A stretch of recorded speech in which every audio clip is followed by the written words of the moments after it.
Madame et messieurs de la presse, nous avons fait appel pour une mise au point concernant un document qui circule depuis ce matin. D'emblée, nous tenons à fixer l'opinion et à faire connaître à tous que c'est un faux pour plusieurs raisons, parmi lesquelles, si vous voyez ces semblants d'arrêté, vous allez vous rendre compte que d'abord la date est falsifiée, ce qui ne s'est jamais fait au niveau du cabinet. Lorsque vous voyez la police qu'on a utilisée pour l'intitulé de cet arrêté, ce n'est pas la police qu'on utilise ici au gouvernorat des provinces. Lorsque également vous voyez l'intitulé de cet arrêté, au secrétariat, l'intitulé s'est fait en bloc, plutôt que, comme vous avez vu, dans cet arrêté. Mais aussi, on a fait usage des puces, ce qui n'a jamais été fait au niveau du gouvernorat.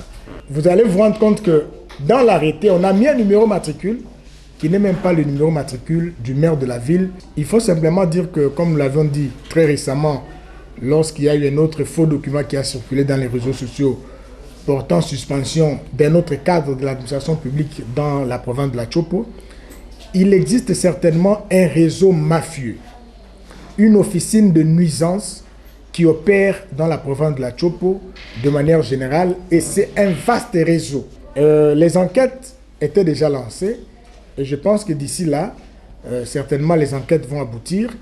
La difficulté pour détecter ces gens est plus liée au fait que ces réseaux utilisent le plus souvent de comptes avatars.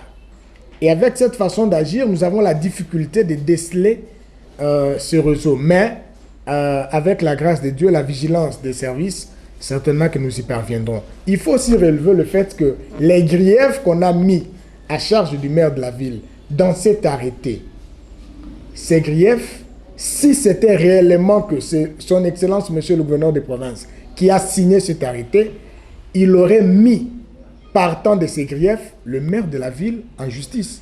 Il faut lire cet arrêté, ce faux arrêté qu'on a publié. Et aussi, dans l'arrêté, vous savez que nous avons un collège de conseils assez professionnel. Et particulièrement le conseil juridique que nous avons, c'est un monsieur qui prend du temps pour lire le contenu des arrêtés avant de les soumettre à la signature de son Excellence, Monsieur le gouverneur des provinces. Dans cet arrêté, dans l'exposé des motifs, on ne reprend même pas l'ordonnance nommant le maire et le vice-maire de la ville de Kisangani. C'est encore une fausseté. Donc, en clair, nous voulons tout simplement conclure en disant que cet arrêté n'existe pas au niveau du gouvernorat.